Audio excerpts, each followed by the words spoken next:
Hello, good evening, and welcome to Iron Port here on Metropolitan Television. Iron Port is proudly brought to you by the Ghana Revenue Authority, GOIL PLC, Serene Insurance, Ghana Link Network Services, and Meridian Port Services MPS. The show is proudly powered by the Ghana Ports and Harbours Authority. And our media partner on this journey of a lifetime is the Business and Financial Times, the BNFT.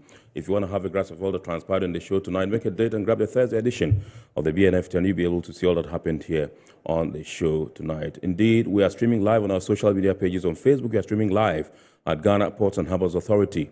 Ghana Ports and Harbours Authority. Still on Facebook, we are live at Port of Tema, and on YouTube, we are streaming live at Iron Port, Ghana.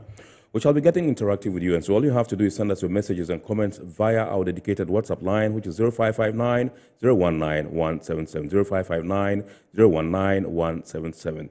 At the appropriate time, when the time is ripe and I pick signals from the production team, we shall activate the phone lines for you to call in and contribute to the discussion. My name is Kennedy Warner. We're going for a quick break. When we bounce back, we'll continue with the show. Please do stay with us.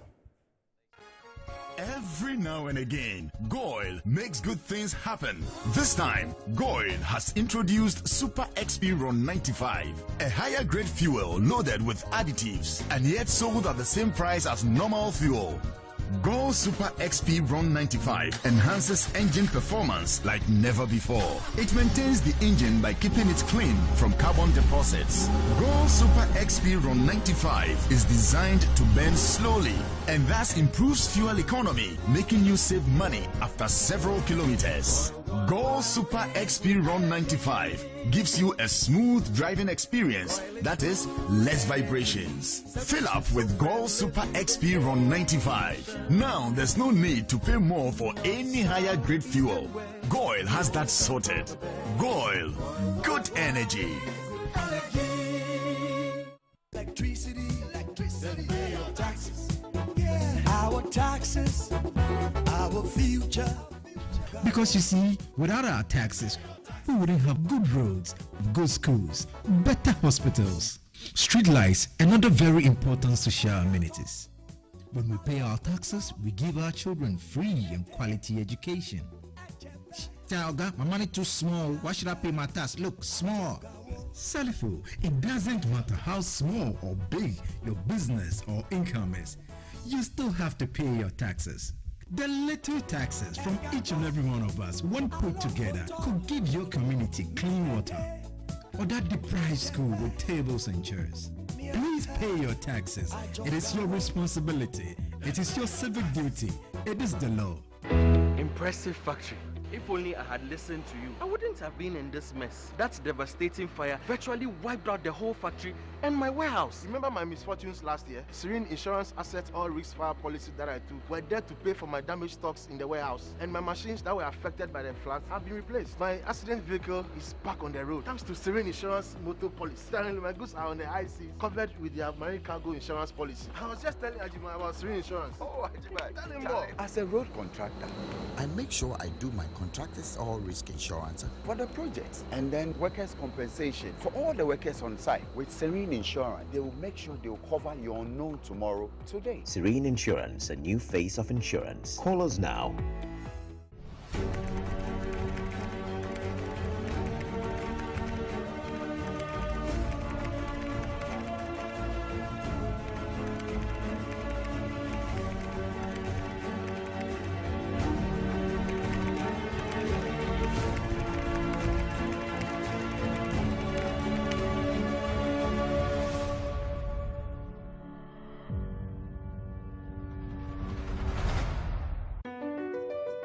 MPS Terminal 3 is Africa's new state-of-the-art container terminal at Tema Port. For manufacturers, agro-processors and traders, the new port means business can be done faster. This infrastructure boost will improve Ghana's port handling capacity, connect more trading routes, and oil the engine of growth for the economy, creating greater opportunities across all sectors as Africa's markets merge and become the largest trading bloc globally. MPS, we connect, you thrive.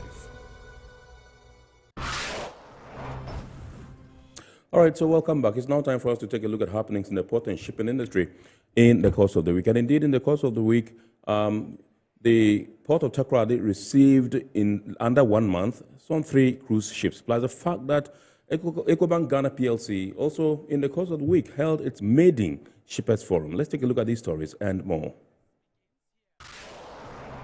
The director of the Keta Port project, Dr. Alexander Yao Edusei, has disclosed that the Ghana Ports and Harbours Authority has since 2022 begun preliminary engagements with parties who have expressed interest in developing the port facility. He said out of about 16 companies engaged, the authority believes about 6 have demonstrated prospect for further engagements. In the meantime, the director of the Ports project is hopeful that by September 2023, the environmental and social impact assessment is completed to make way for the next necessary steps towards building the port. But they cannot give you a formidable document unless we have given them the feasibility study and environmental impact for them to be able to, from there, put something on the table, because those 2 documents give them what they need to know for their investment purposes. But in the meantime, we've advanced that discussion. We are hoping that somewhere by June, July, we will request these 6 entities to bring a request, or we will request for proposal from them. He was speaking during a forum in the town of Keji, where the port will be situated. The aim of the forum was intended to sensitize the Keji community and its surroundings about the realities of the port project and to debunk certain misconceptions surrounding it and the community. It was also an opportunity for the indigents themselves to ask questions pertaining to the project. Dr. Alexander Edusei emphasized the desire of the Port Authority and the government of Ghana to ensure that the port project is strategically phased out to ensure the port becomes the catalyst for the economic development of the area. This port is a well thought of plan. It is not going to be built in a day. It is a gradual process. Something will start, something will be added on, and 20, 30, 40, 50 years down the line, we will still be building because new ideas will come. The Dufia of Keji, Togbi Akolache V, assured the indigents of his faith in the port project. From what I've seen so far and my engagement with the GPHA, I have a full belief, or should I say faith, that a project like this will come to fruition. It's not a 9-day wonder project. People are expecting a lot more, and we should understand them. Okay, but what we have to always guard against is the politics around it. Let's put the politics aside.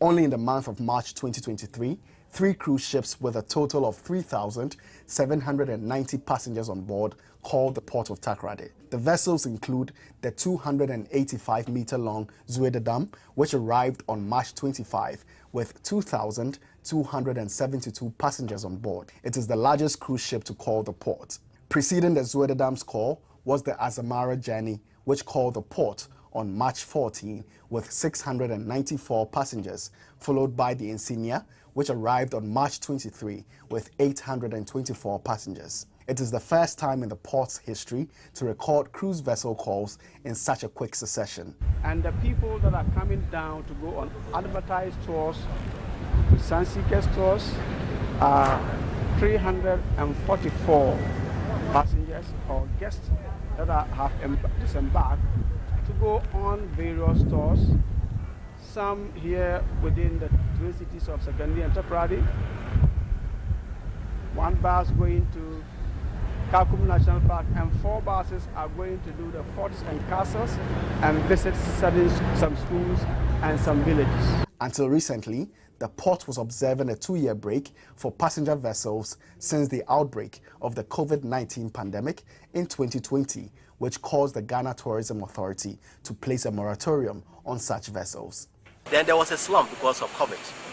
But we've been saying that there's a rebound because last year we had close to 946,000 in terms of tourists. In 2023, the minister has given us 1.3 million as tourists that we are expecting to come. But the key aspect that we are now marketing is the domestic tourism drive.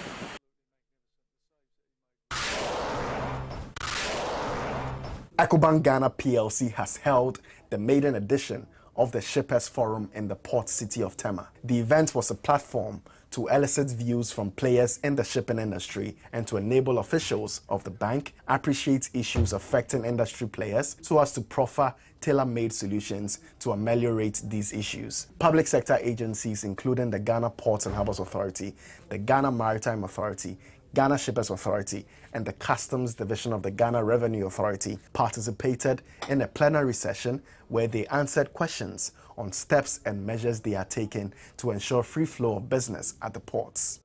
With the shipping lines coming up with new vessels, there was overcapacity. With the overcapacity, suddenly now, as we speak, freight rate is going down significantly. And the shipping lines, if they'll be honest with you, they are sweating already because of what is going on. Now, so coming home, how has that impacted us? We are realizing very clearly that the volumes of our shipment, is going down. We have worked with the stakeholder community to ensure that we put in place for us to be able to clear goods unhindered. We did see a rise. Between 2020 and 2021, we didn't experience a drop in cargo. We rather saw 19% growth in the cargo. It is after that period, the 2021 and the 2022, that we began to feel the pinch of it. There was a drop in the bulk, as you said, if we leave them out. Majorly, it was a drop in bulk cargo of cement, gypsum, wheat, and then some petroleum products which were coming from the Baltic region, that is Russia and Ukraine, leading to a 12.6% drop in cargo. And that trend has continued even till now. Managing Director of EcoBank Ghana PLC, Daniel Nikwe Kumasaki, expatiated on the rationale behind the shipping forum. And we believe after this session, when the stakeholders, the various stakeholders, and the various panelists have had their say, we'll be able to walk away with takeaways. Those takeaways should empower me and you. Those takeaways should position us to better understand the evolving challenges, should position us to better deal with some of the shortfalls we see in revenues, should position us to better fund your investments to make your businesses grow. Some officials of the bank threw more light on measures being adopted by the bank to support the shipping industry. So for EcoBank, we have been very dominant in the maritime sector because we've invested in infrastructure, in the IT systems, we've invested in our people. And indeed, we have set up dedicated desks. So we have a team of resources dedicated to facilitate business in the maritime sector. And it is important that we let the people in the ecosystem of the maritime sector get to know that this is a committed organization to the sector, over 2 decades of commitment to the sector.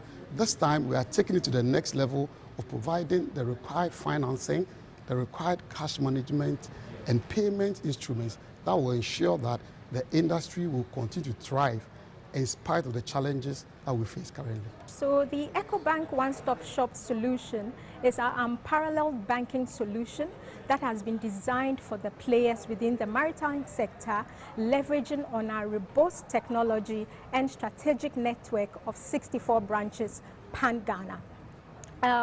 In terms of the advantage, it has multiple advantages that we offer. One, we are looking at improving the turnaround time when it comes to making these cargo-related payments. We're also looking at reducing the associated costs that comes with making these payments. Obviously, if we save on time, we are able to save on demurrages. We're also looking at facilitating the ease of doing business at our ports in Ghana and also supporting the various actors.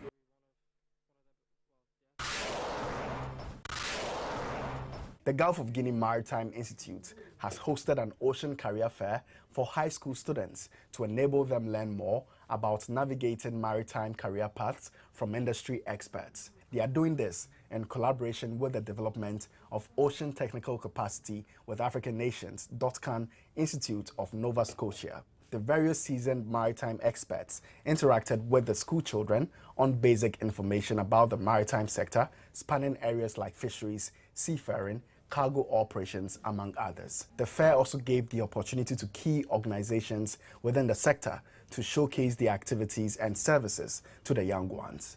According to the Gulf of Guinea Maritime Institute, they are passionate about revealing opportunities within this industry to the youth for socio-economic development of the country and continent. We believe young people rest at the fore of advancing a blue economy for Africa.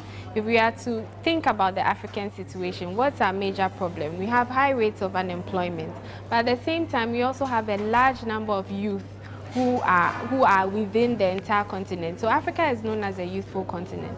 So we recognize these two opposing situations, right? And we recognize that from this situation, youth are the key to developing a thriving blue economy. Similarly, the Dotcan Institute of Nova Scotia revealed it is also keen on connecting people to opportunities and the fostering of knowledge exchange. Dotcan believes that adolescence is a critical time for someone to make decisions around what path they should be pursuing in life. So even though students are not in tertiary education, they're at a point where they can make critical decisions about that tertiary education. So in exposing 9th grade, 10th, 11th, and 12th graders, or high school students, to the diversity of careers in the blue economy is a good opportunity for the students, but also for the country to really develop and invest in that blue economy. Special guest of honor, Air Vice Marshal Frank Hansen, retired, touched on the significance of leadership for Ghana's youth. What we have identified, that career fairs are also leadership fairs. So in my few remarks that I passed was how we infuse some leadership values and customs into the youth as future servants of this country. Once we align such career fairs with leadership, at least they go away with a more profound understanding of their role as leaders. Some of the students shared their experiences. I love the ocean, and the career opportunity I would like to offer is the maritime security, because I want to avoid predators coming into the ocean and destroying it. Today my concern was about SHS students who study IT. You see, most of the time when they say marine sector, most of us don't really know much about it. So I wanted to know, in terms of IT, how does IT help in the marine sector? So I asked the question, and the answers, one of them I received was, in places where people can go deep underwater, you need equipment, people to manage those equipment to go there. Yes, and such people need to be accustomed, like good in IT. Hence, IT, the more the world is going, the more IT is. So in many situations, IT is needed. All I wanted was for the GES. I wanted to make it clear to the GES representative that our textbooks from a very young age, from the nursery section, the pre-tertiary section, doesn't include enough ocean materials to enlighten the students on the stuff about the marine environment, which will intrigue them to be more interested in it, and then allow them to explore it as a career choice. So I was hoping our GES system could accept my recommendations, and then also consider including more marine stuff into our textbooks. So as the kids grow, they already have it at the back of their mind that they love the ocean and they want to protect it. All right, so those were happenings in the port and shipping industry in the course of the week. It's now time for us to go and take some news from the international maritime stage. Europol, The EU agency charged with preventing and combating international and organized crime has issued its first report exploring how organized crime infiltrates the ports of Europe. Detailing its findings and releasing the 24-page report in The Hague, Europol said that it believes criminal networks are constantly evolving in their techniques as they are increasingly working towards infiltration of and control over major logistical points. The agency is calling for increased cooperation and awareness and focused efforts to address the challenges of crime in Europe's ports. Europol said that Europe's 3 biggest ports of Antwerp, Hamburg, Bremerhaven, and Rotterdam are among the most targeted for criminal infiltration, although organized crime networks are also expanding into smaller ports as a means of avoiding enforcement. In the last few years, the estimates that at least 200 tons of cocaine have been trafficked through the ports of Amsterdam and Rotterdam alone.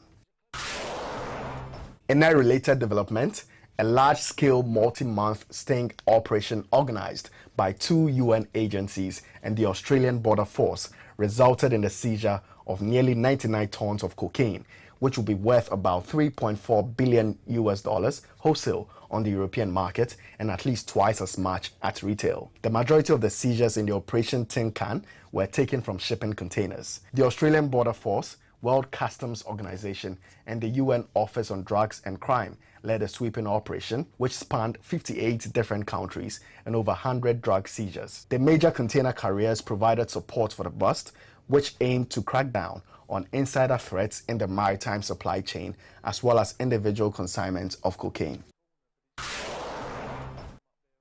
And those were some international shipping stories. We're now going for the word or phrase of the day. Remember, the word or phrase of the day has been fashioned to bring you up to speed with the terminologies and jargons in the shipping industry. And this week's or today's word is cruise ship. Cruise ship.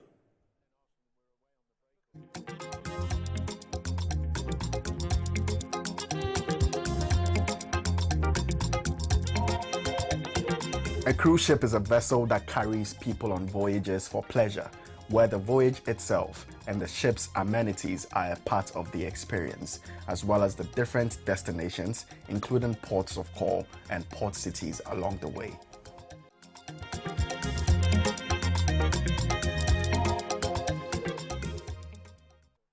All right, so welcome back. It's now time for us to zoom into our discussion proper tonight. And tonight we're looking at how we can connect the youth to blue careers, or so to speak, jobs in the maritime or shipping industry.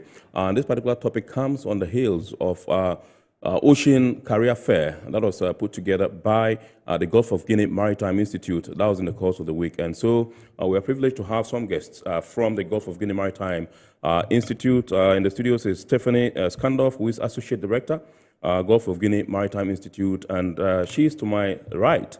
And we also have in the studios Lawrence Dogley, who is Programs Manager also of the Gulf of Guinea Maritime Institute. Good evening, ladies and gentlemen, and welcome. Thank you very much. Thank you very much for... Fantastic. Yes. Lawrence, I know you've been here before. Yes. Yes. Stephanie, your first time?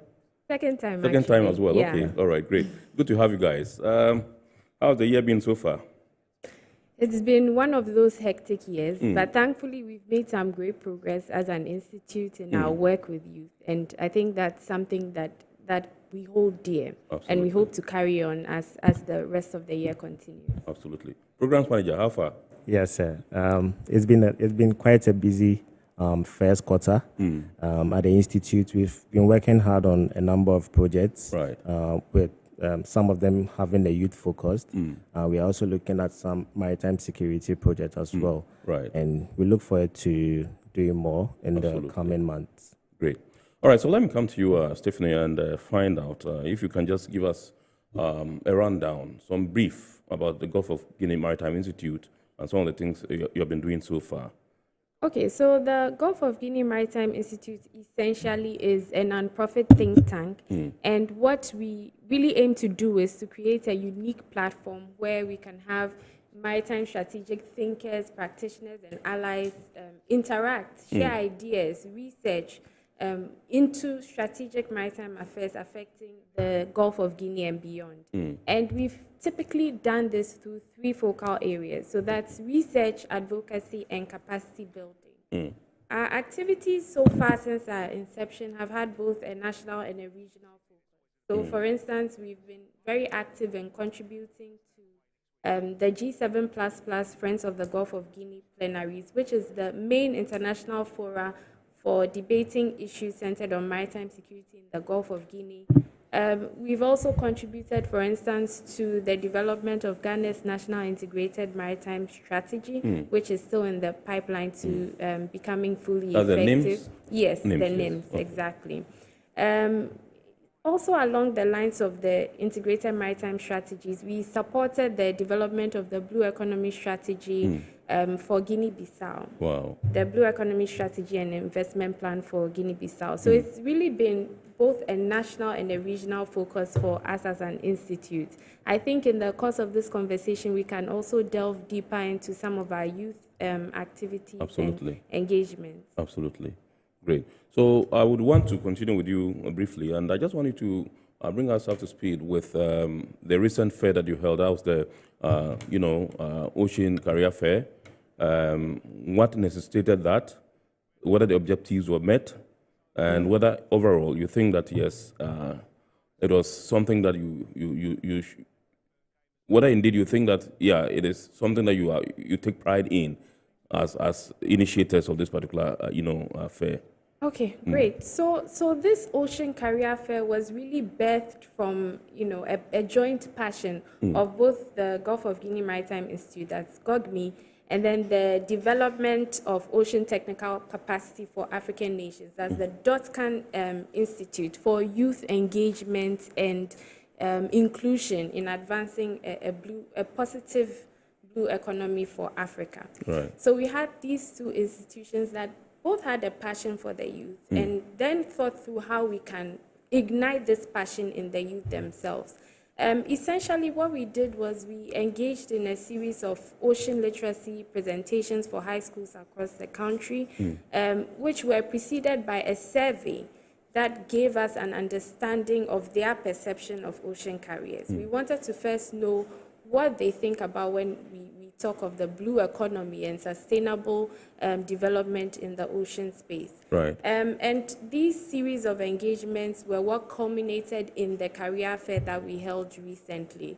The career fair was largely a success. We were pleased to see the enthusiasm of the schools present, the enthusiasm of the students themselves in engaging in the fair, in asking questions. And the idea was just to help them to contextualize whatever they learned during the engagements we had with them prior to the fair.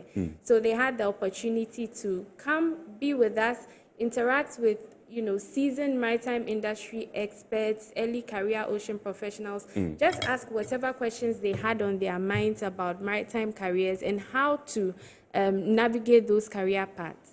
And I think one of the interesting things that happened during the fair was that the speakers also shared their personal experiences, right? They helped the students to understand that sometimes it's not always a straightforward path, but it is one that definitely the students can themselves try to navigate. And I believe that the students had a lot of major takeaways, judging from their enthusiasm during the fair alone. All right, let me come to Mr. Dogley and find out from you. What were some of the considerations that went into the selection of this particular, fair that you undertook recently? So the selection in terms of the schools? No, not the schools. We'll come to the schools. Okay. The number of schools that participated, some of the schools that selected. We saw some on TV right now. But I just want to find out from you what, were some of the considerations that went into you deciding that you would have to come out with this particular program, which is an ocean career fair. Well, so first of all, we recognize that it's important that we educate the youth on the ocean opportunities. And by doing that, we have to understand what they think, what their perception is about ocean opportunities in terms of careers, in terms of educational pathways. And so just like my colleague said, we undertook a survey involving a number of schools in the country to get the perception of the students about what they know about the ocean. And I might say that it was quite an interesting revelation when we had the experience with the students during the survey period. Some of the revelations, it was interesting to know that Well, first of all, the career fair was organized for basic and second cycle schools in Ghana.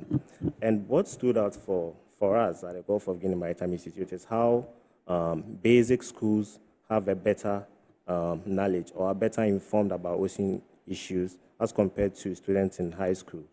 And generally, for all the students, they seem to acknowledge or appreciate the issues that the ocean faces, specifically on the marine environment, plastic pollution. And they also have a fair idea about what goes on in the maritime industry in terms of the shipping aspect. Right. But as to the kind of careers or the kind of educational pathways that they can look at or they can put themselves on to get to that point where they can be employed in the maritime sector was quite a challenge. That was the missing point. Right. And so I think that this career fair that we organized was also an opportunity for the young people to know firsthand from industry experts what they can do in terms of pursuing ocean careers and education as well. All right, so now let's zoom into the selection of the schools that participated. We saw some of them, I think, Forces Senior High School or so. What were the criteria for selecting the schools that participated in the fair? Well, I wouldn't say we had a specific criteria. Okay. We just had a number of schools that we wanted to engage with. And I think along the line, we had some challenges engaging some of these schools. Some had to pull out for reasons that were not so clear. And so we ended up having just a few number of schools. And I think this is one of the challenges that we face when it comes to trying to develop solutions or trying to come up with solutions. When it comes to stakeholder engagement, when it comes to working with the group that the groups or the various institutions that we think we can work with to address some of these issues. I think there is the issue of bureaucracy and they not being willing to work with you. And these were some of the challenges that we faced, especially with the relevant agencies that had You're talking about the relevant state agents, public agents, state agencies, yes, okay. that are involved in education. Do you mind sharing with us those agencies if you don't fear vilification or you don't want them to come at you? But I mean, sometimes these are forums you can use to drum home the need for collaboration so that we can all better the industry. Yes, if it is, so we approached the Ministry of Education and as well as the Ghana Education Service. Yes. And generally, we didn't get the feedback that we wanted or the enthusiasm that we wanted from them.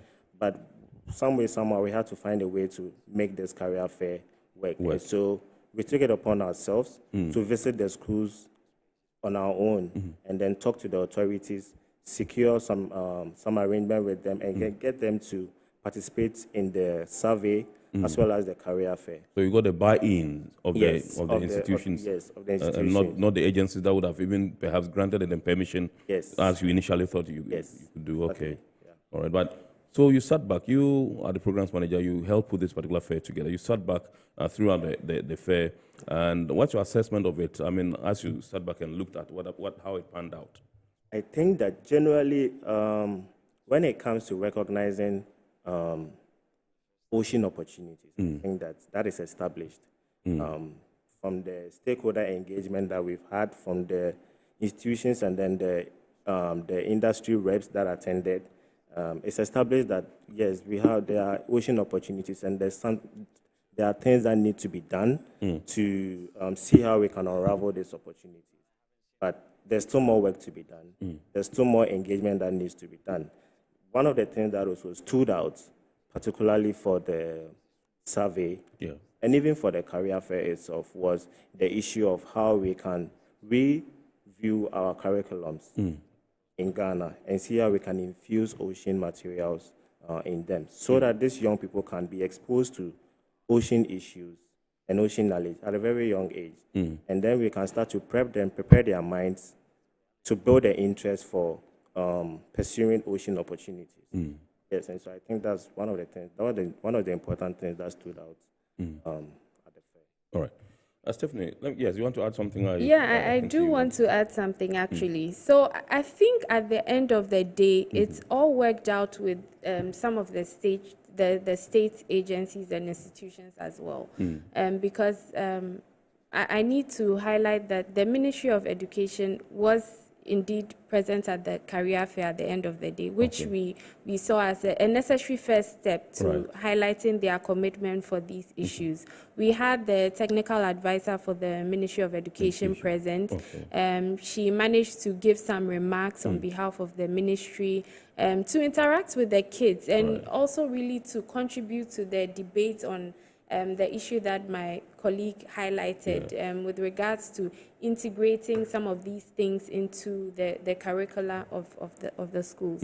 And I think about getting their kids grounded in such knowledge. And it was good to see that there were at least some schools that were passionate about these things and that were willing to have their students present at the career fair.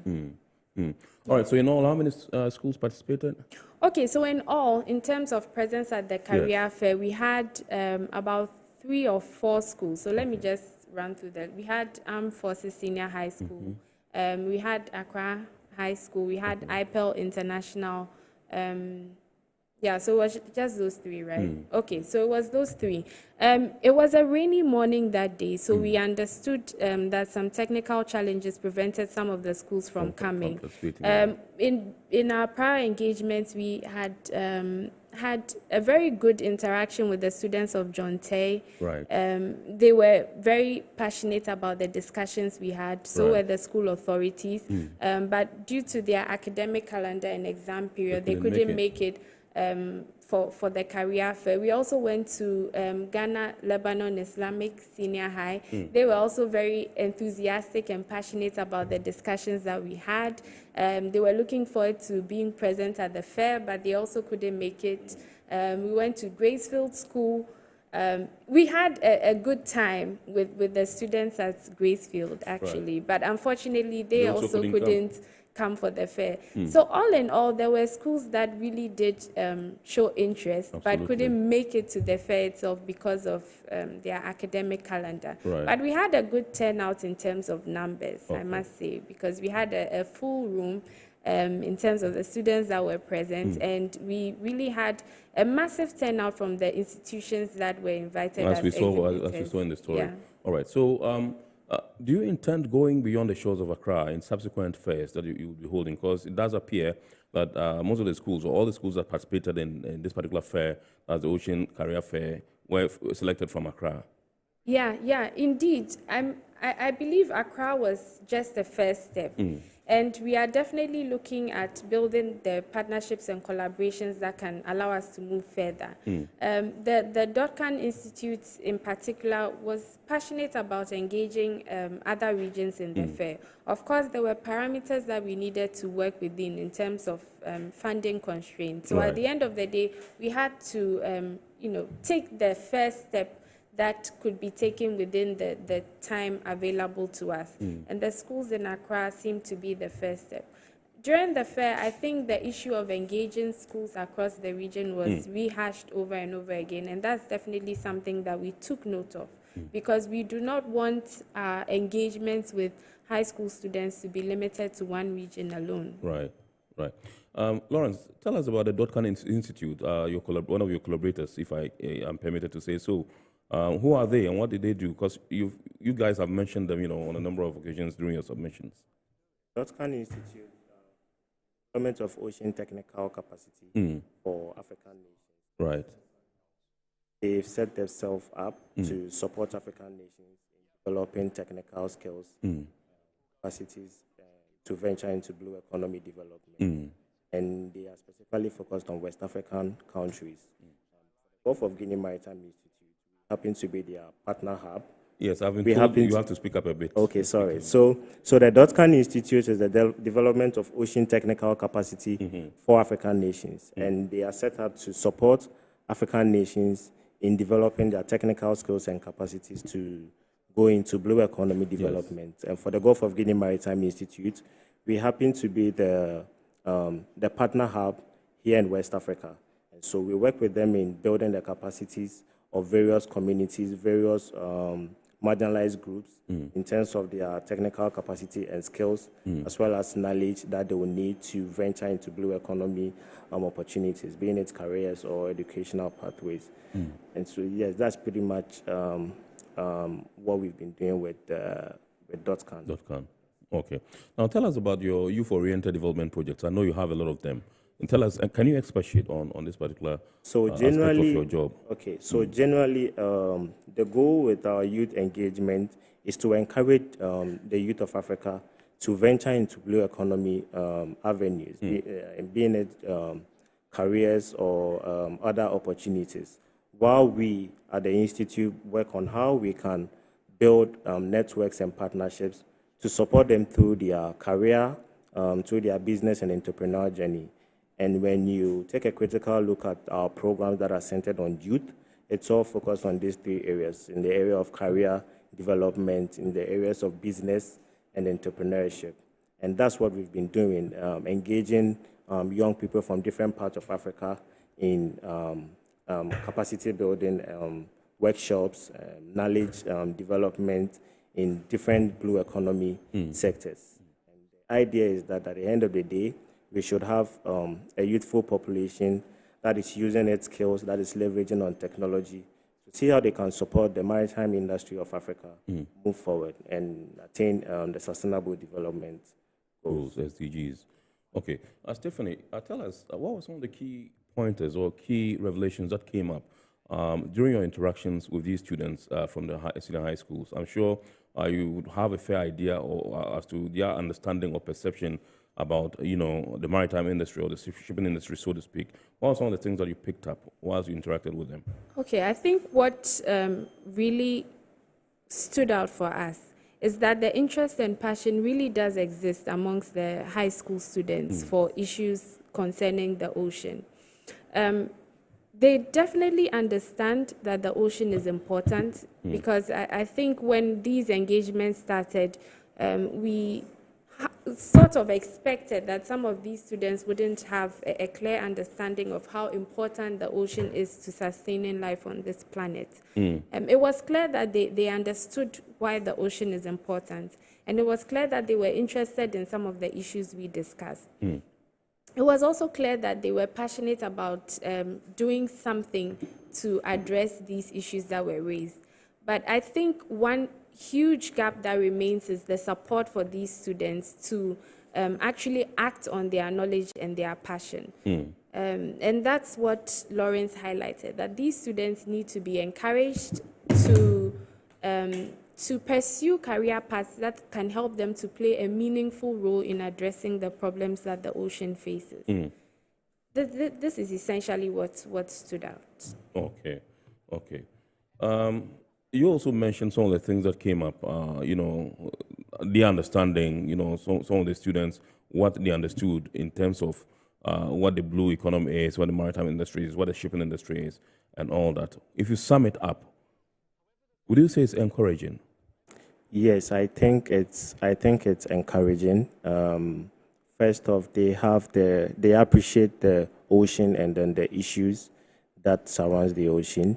They are partly informed about the challenges that the ocean faces, and so I think that is one of the things to appreciate. The fact that the young people recognize the ocean as an essential part of our existence here on Earth, and recognize also that they have a role to play in safeguarding the ocean for securing livelihoods. Yes, so I think that we should start looking at as a way of further building their knowledge, further building their skills. We should be looking at other innovative platforms. Maybe we could be having summer schools.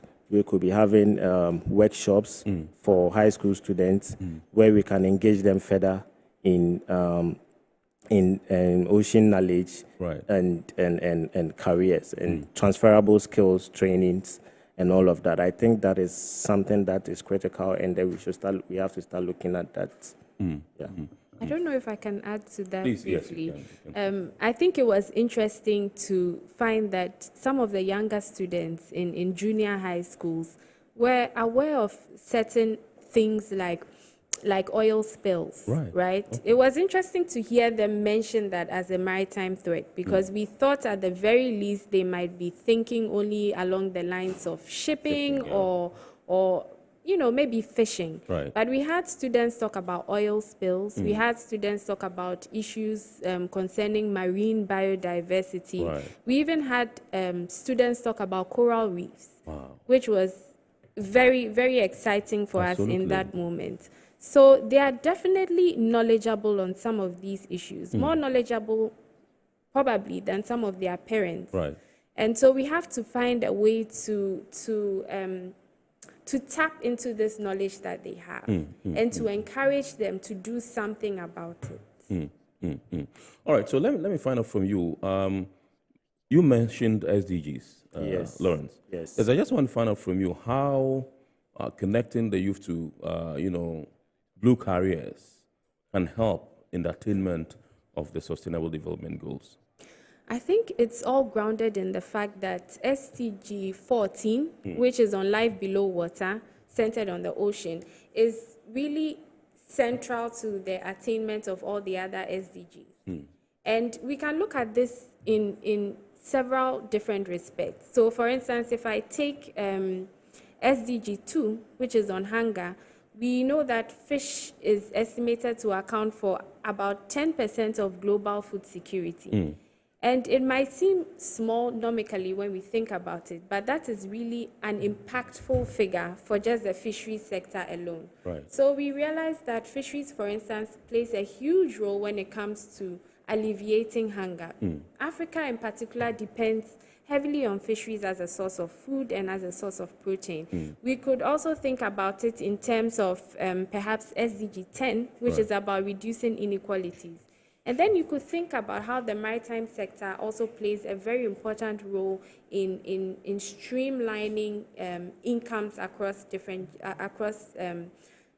different genders. We have the fisheries sector as another example, playing a huge role in women empowerment, right? Because in West African countries, women do not just play a subsidiary role when it comes to fisheries. Right. They are very key to the fisheries value chain. And now we are beginning to find out that women are increasingly even becoming owners of canoes. So they control some of the revenue streams that we get from the fishing industry. Absolutely. And this is very important when you think about the SDGs holistically. So yes, when we think of any single one of the SDGs, there's a way that we can link its attainment to SDG 14, which is centered on the ocean. So it's important to begin to leverage on our ocean as a clear pathway to attaining these SDGs, because research is beginning to show that that is one of the most viable ways to meeting the sustainable development goals that we've set for ourselves. And if Lawrence, if I can add to that, so generally the UN Sustainable Development Goals, which was adopted by the United Nations member states in 2015, which Ghana is also a member, shares or provides some principles on peace and prosperity. And it's built on the principle that in trying to end poverty, or eradicate poverty and other socioeconomic issues, it's important that we look at areas like or improving areas in health, education, reducing inequality, and driving economic growth. Now, when you look at in terms of connecting the youth to blue economy or careers or opportunities, we recognize that there is the need for education, and that is what at the Gulf of Guinea Maritime Institute, that's one of the things that we are doing.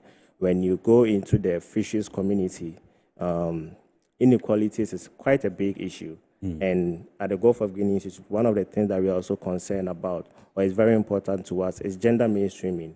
It's how we can empower women to take up opportunities in the maritime space. Absolutely. And I believe that in doing all of these things, in educating young people, in educating young girls, empowering young girls to take up opportunities, to educate them, we we are improving education in the maritime space, and we are reducing inequalities. And I believe these are some of the things that we have focused on, and we believe that together we can achieve the sustainable development goals in Africa.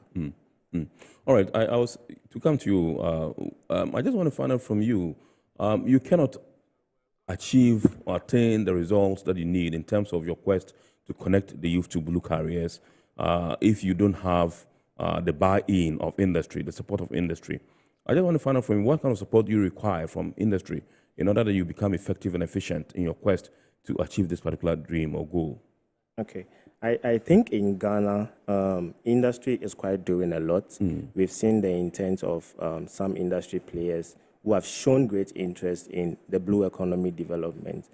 I think we are at a point where we need to mobilize more partnerships for resources that can support some of these training programs that we want to carry out for young people.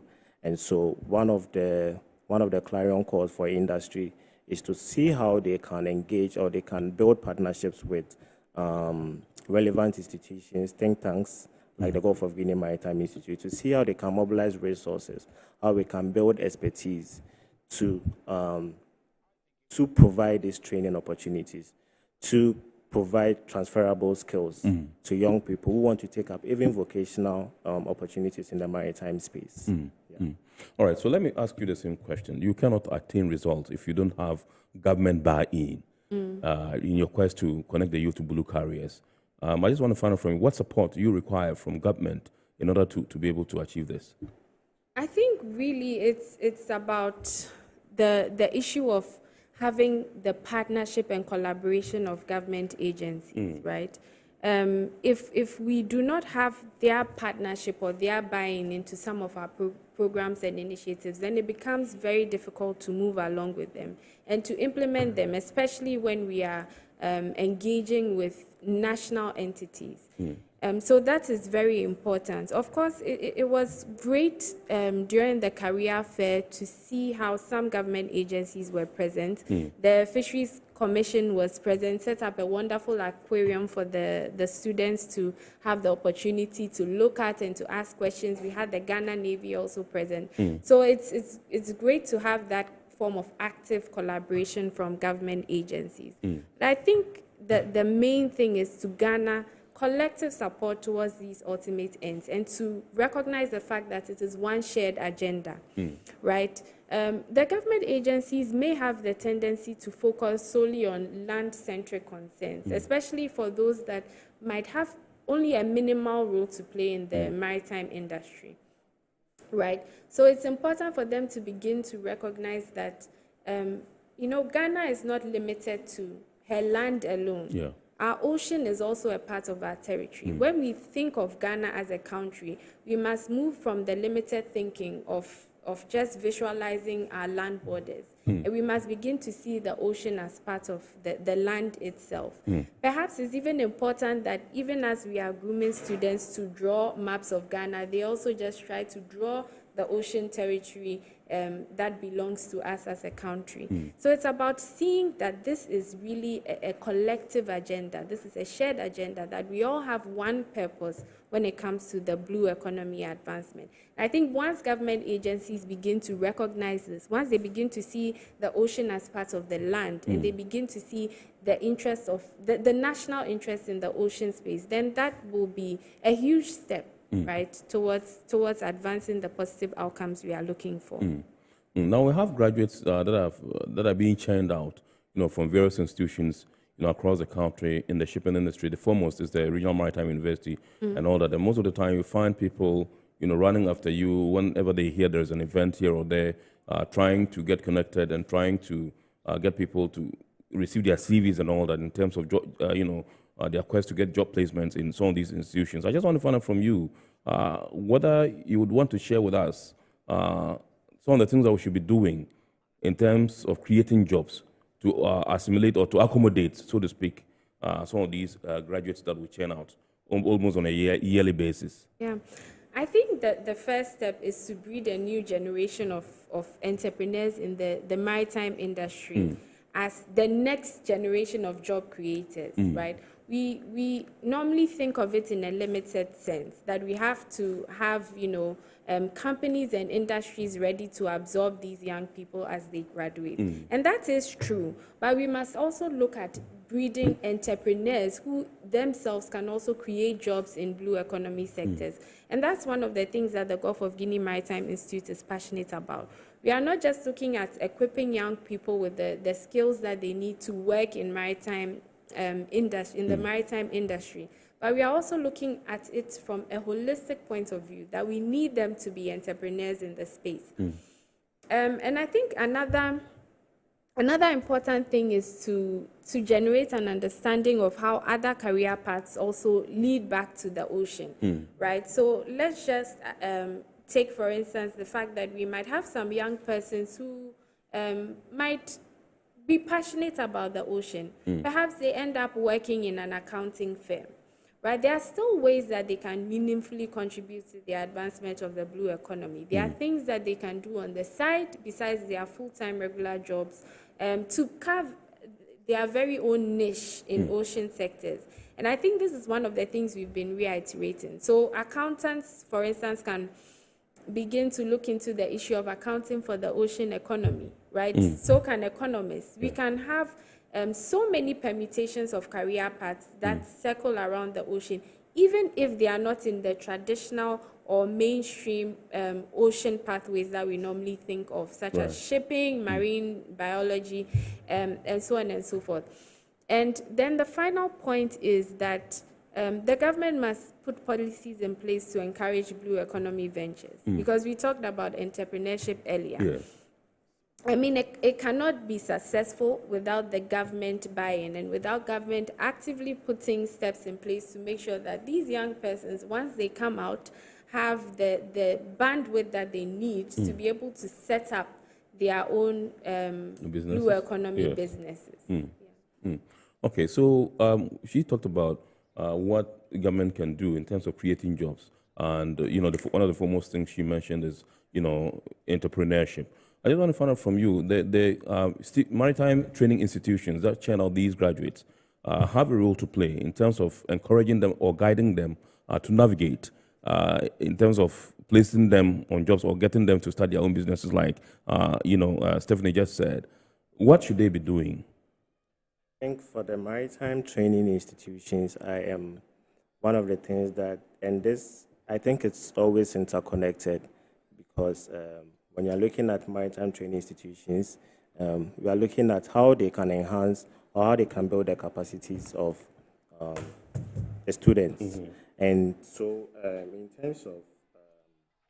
in terms of what the training institutions can do, one of the things that government can also do to support the maritime training institutions is to look at the policies, like my colleague said, develop policies that can support the training institutions in looking at the kind of research that they can also conduct in the area of entrepreneurship and career opportunities. Right. And so when you're looking at the curriculums, we are looking at the modules, we are looking at policies, guided policies, comprehensive action plans that can support the training models that these maritime training institutions will develop.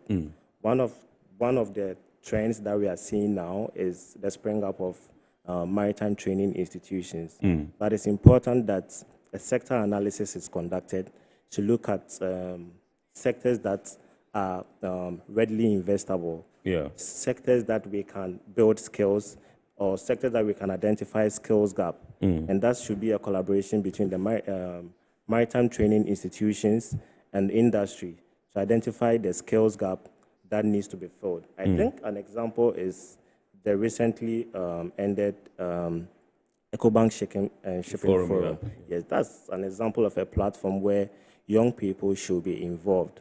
We should get to know the perception of young people when it comes to Africa's shipping industry. What are the challenges that they think they can identify? And also hear firsthand from the industry people about what the challenges are.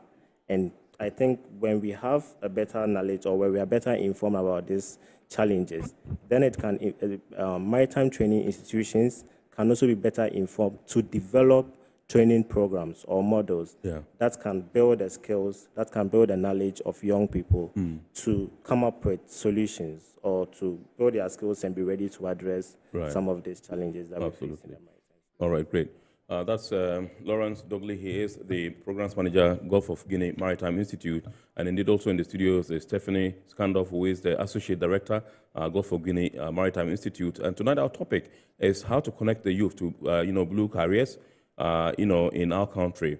And that's what we're discussing tonight with this lady and gentleman. We're going for a quick break. When we return, I'm sure I'll pick signals from the production team for us to activate the phone lines for you to call in and contribute to the discussion. In the meantime, I can see a lot of messages in the mailbox. So I want to come back. We'll take a look at all that. Please do stay tuned.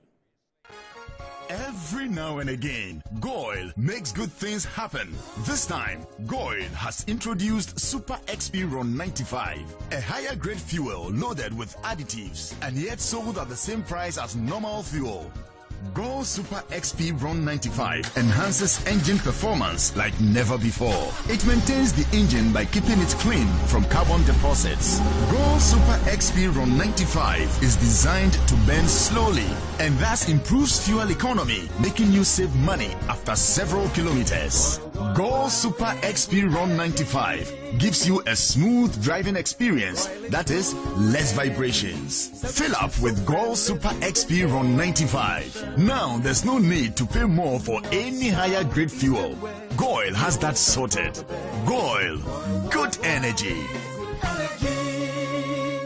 Electricity, pay your taxes. Our taxes, our future.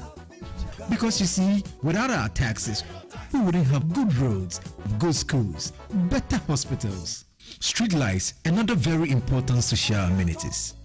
When we pay our taxes, we give our children free and quality education. Talga, my money too small. Why should I pay my tax? Look, small. Salifo, it doesn't matter how small or big your business or income is. You still have to pay your taxes. The little taxes from each and every one of us, when put together, could give your community clean water or that deprived school with tables and chairs. Please pay your taxes. It is your responsibility. It is your civic duty. It is the law. Impressive factory.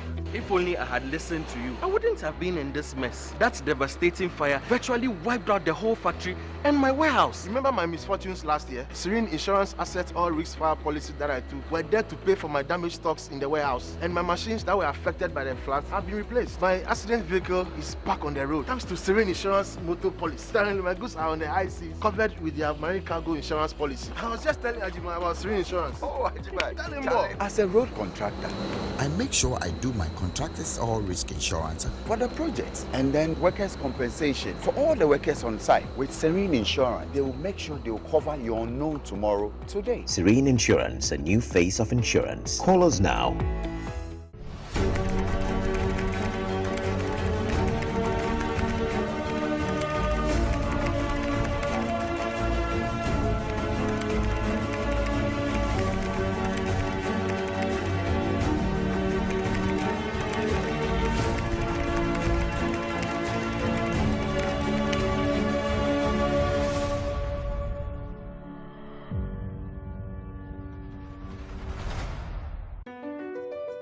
MPS Terminal 3 is Africa's new state-of-the-art container terminal at Tema Port. For manufacturers, agro-processors and traders, the new port means business can be done faster. This infrastructure boost will improve Ghana's port handling capacity, connect more trading routes, and oil the engine of growth for the economy, creating greater opportunities across all sectors as Africa's markets merge and become the largest trading bloc globally. MPS, we connect, you thrive.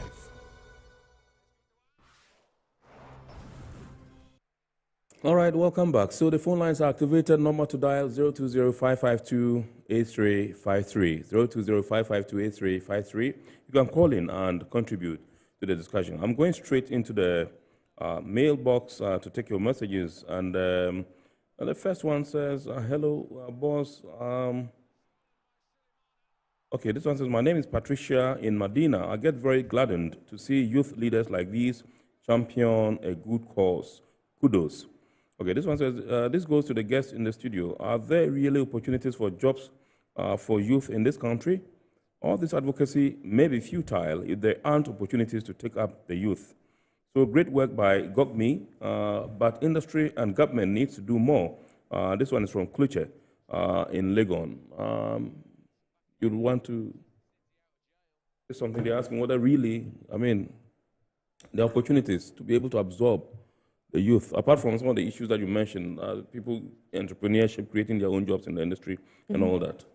Yeah. Yeah, I think there are definitely opportunities. What we need to do is to think outside the box. Because if you think about it critically, what Lawrence and I are doing here also falls within blue career paths.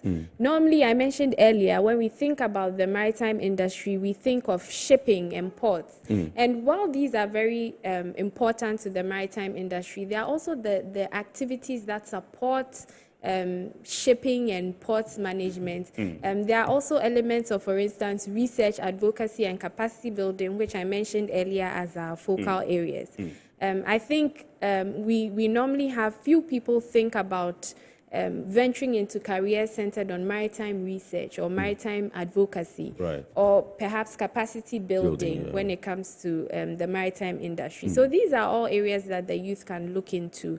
If there are no opportunities within government agencies, then we can definitely look wider, right? You can look at NGOs and think tanks like the Gulf of Guinea Maritime Institute. And the unique thing is, when it comes to these career paths, because the entire ocean is interconnected, you are really not limited to your country or region alone. Absolutely. There are several NGOs and think tanks that have a regional or international focus. And this means that when it comes to their talent pool or their employee pool, they draw on individuals from really across the globe. So we are not limited to just Ghana and the opportunities. Of course, it's important that we also develop our blue economy sectors. But for the young ones out there who may look at venturing into blue career paths, you are not limited. You need to think outside the box. Great. All right. I would want us to go onto the phone lines and welcome Aban, who is calling us from Tema. Good evening, sir. Yeah, good evening, boss. Yes. Please. The program today is really interesting.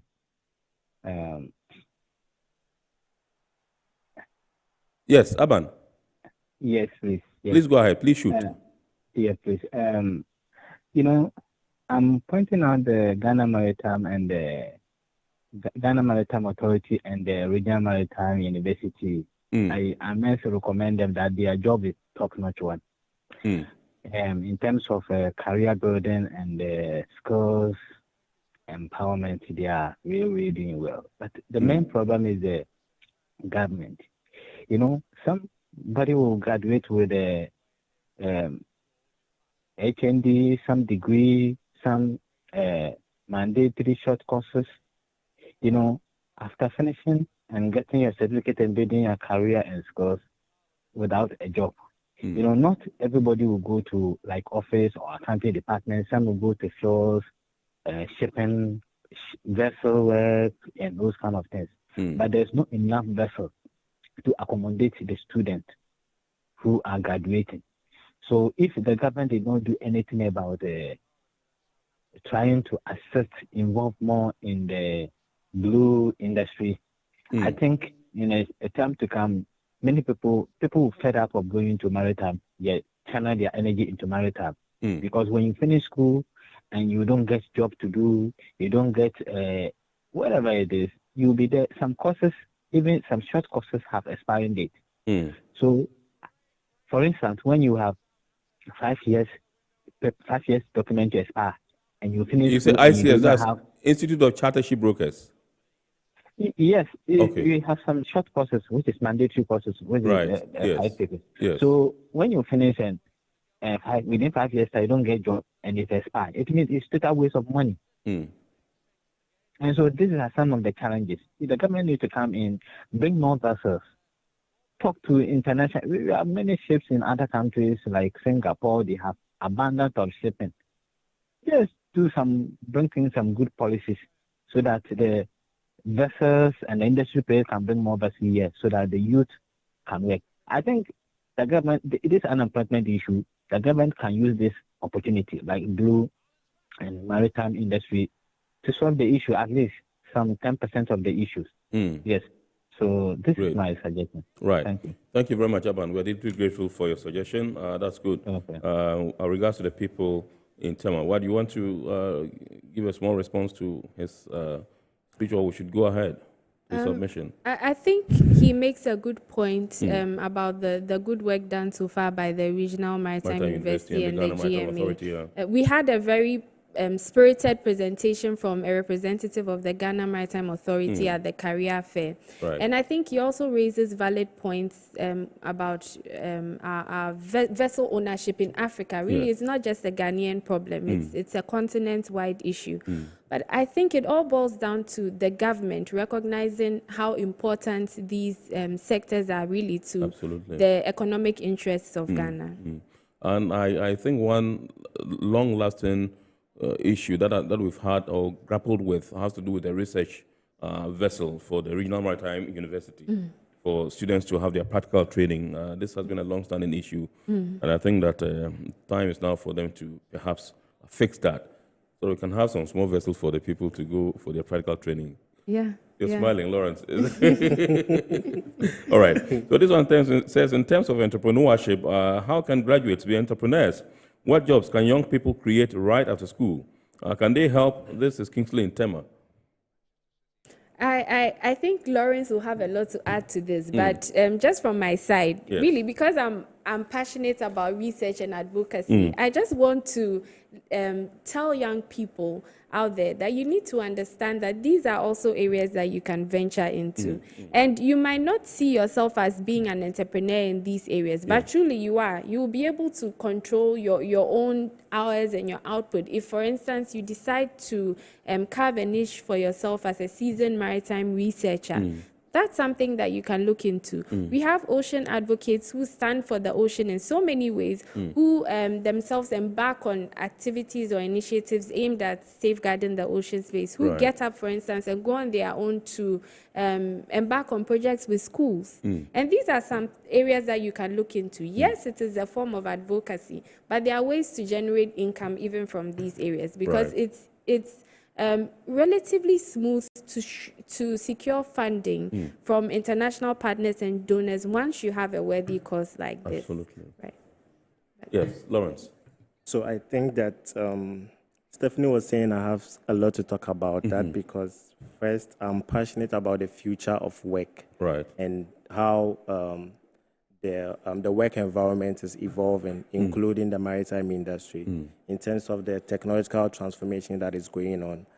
One thing that is also key is that we need to recognize that there's the diversification of maritime sectors, where you can start to look at other areas that you can use technology or digital tools and platforms to make work easier. And so while young people are complaining about the unavailability of jobs, it's also important that they start building themselves with digital skills and see how they can use these transferable skills to support the industry. For Stephanie and I think one of the things young people should also recognize is that they should go out there, they should dare to dream and go out there and create something for themselves. Of course, we recognize that government needs to create an environment where people can come together and work. But in the absence of that, we still have to go out there and then look for the opportunities yourself, or create the opportunities yourself. And you can look into other maritime sectors, other vibrant maritime sectors like the tourism area. The tourism area is quite vast, it's still developing, and there are so many things that you can do as a young person when you are using digital skills and resources to develop businesses, to develop career pathways in the maritime industry. And so they shouldn't limit themselves to just probably the port or the shipping industry. They should look at the fisheries sector, they should look at renewable energy, they should be looking at the tourism sector as well, and look at the opportunities that exist there and see if they have the relevant knowledge or the skills to venture into those sectors. Absolutely. Okay. This one says, what practical steps can government really take to help position the youth for maritime entrepreneurship? This is from Atu in Tema. I think, like I mentioned earlier, it's imperative that the proper policies are put in place to allow youth to venture into some of these career paths, to make it easy, for instance, for them to set up blue businesses. So set up just in terms of, for instance, registering these businesses, in terms of kickstarting their projects and, hitting the ground running when it comes to their business ideas. And I think the government can also play a meaningful role by supporting programs, the broad range of programs that exist now to support young people in maritime career paths. So our Blue Mentorship Program is an example.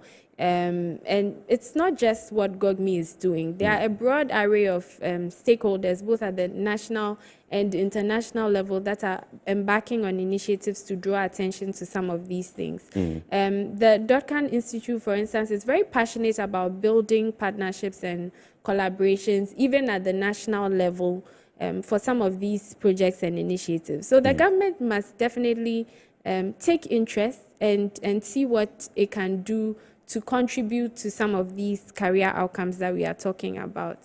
I should also mention for both the government and industry practitioners, so I'm drawing in industry in this part of my conversation, that it's important to give youth a chance, right? If we think about the Gulf of Guinea Maritime Institute, for instance, you think of Lawrence and I, two young individuals who have been given this opportunity to work with this institute, to coordinate affairs, to manage big programs and events. That is them taking a chance on us. Of course, we have an extensive network of seasoned maritime industry experts who provide the technical guidance and expertise that we need. But they also recognize the need to give the young individuals in the organization a chance, right? So that way it's really a holistic experience in terms of how we make our decisions and in terms of the events and programs that we focus on, because we have inputs from the youth who are actively involved in the day-to-day affairs of the organization, but we also have the strategic guidance from those who are more experienced in the field. So this doesn't go just for industry, but also for the government as well. We have maritime agencies. We have agencies that are dedicated to addressing maritime concerns. And these agencies need to recognize the fact that youth are really central to driving a blue economy for Africa. Because we have, that innovative spirit that is needed to create the advancements that we need. So the government needs to recognize these traits of the youth and then reel us in. And together, I'm sure we can work something wonderful. All right, this one is from Sadia, who's watching all the way from Tamale. She says, why not West Africa Maritime Institute, but Gulf of Guinea Institute? Well, the Gulf of Guinea shadows the entire West African coast, really, from Senegal in the north to Angola in the south. And so we were focusing more, trying to draw attention to the ocean space, right? Because, the band of sea straddling the West African coast is what we call the Gulf of Guinea. So I think saying the Gulf of Guinea Maritime Institute really brings your attention to the ocean space and not just the land. Okay. Laurie, I just wanted to add that, so at the Gulf of Guinea Maritime Institute, one of our guiding principles is to look at the problems through an African lens and then provide African solutions to these problems. And so I think that's one of the reasons, that's one of the things that inform the name of the Gulf of Guinea Maritime Institute, where they focus on the Gulf of Guinea region. Lawrence, have you done any work or research to do a comparative analysis of our strength in terms of placing the youth on jobs or connecting them to blue careers in Ghana and other countries within the sub-region? So one of the things How are we faring? Okay, so in many of the things that we do, we usually conduct studies and stakeholder engagement to understand some of the pertinent issues that we have. 2 years ago, one of the research conferences that we did was on developing blue careers and skills to support Gulf of Guinea maritime economies.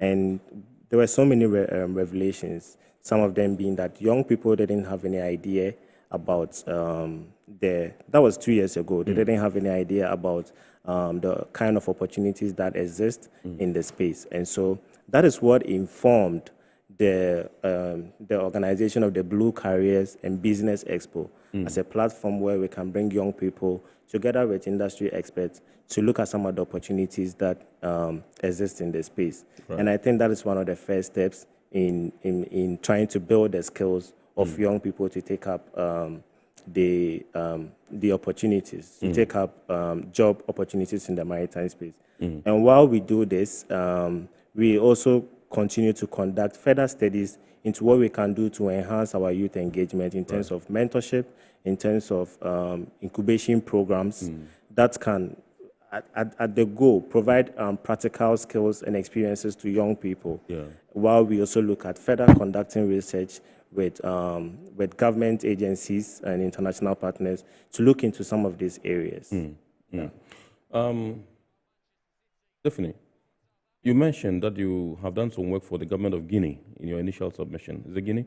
Guinea-Bissau. Yes, Guinea-Bissau, yes. I just want to find out from you, we have barely 3 minutes to go, some of the things that you are doing to perhaps, increase your influence within the sub-region, that's extending your activities, beyond Ghana.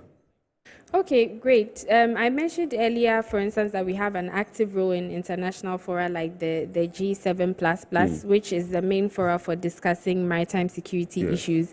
We also play an active role in contributing to what we call the SHADE Fora on shared awareness and deconfliction in the Gulf of Guinea region.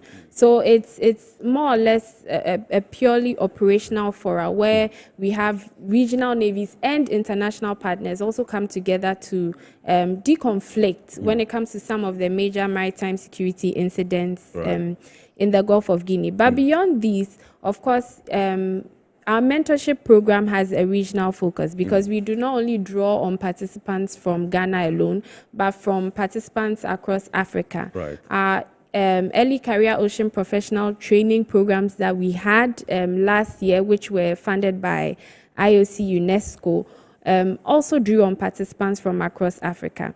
So in all our programs and engagements, we try to see if we can involve as much as possible people from across the sub-region and beyond, because like I mentioned, it's a shared ocean space. And then we also have what we call our International Maritime Security Working Group, which is really a fora that facilitates discussion from the broad range of maritime security stakeholders in the Gulf of Guinea and beyond. Right. Just in 1 minute, Lawrence, what are some of the activities that are lined up in your itinerary as GOGMI? So in the coming quarter, we have quite a number of activities that we are looking at, but we are still continuing with our youth engagement. We are still looking at more capacity building programs and workshops for young people.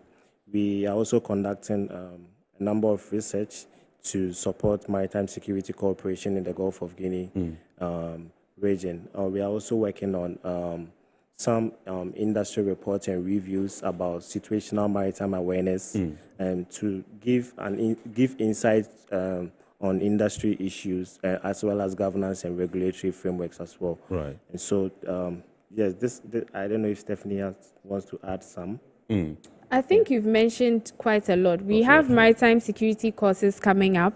We are hoping to roll those out in the last quarter of the year. And we think that is also one of the avenues through which we can enhance knowledge on maritime security issues. Okay.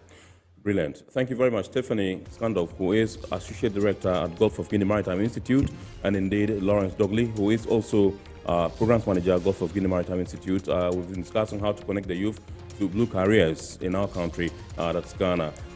We entreat you to watch the abridged version of Iron Port on Wednesday at 8:30 p.m. on Ghana Television. We say much thanks to our sponsors, Ghana Regional Authority, GOIL PLC, Serene Insurance, Ghana Link Network Services, and indeed Meridian Port Services.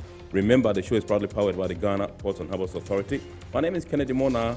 We entreat you to keep watching the rest of our programs here, and God willing, next week we shall bounce back with another wonderful edition of Iron Port. Have a super week ahead and enjoy the Easter holidays.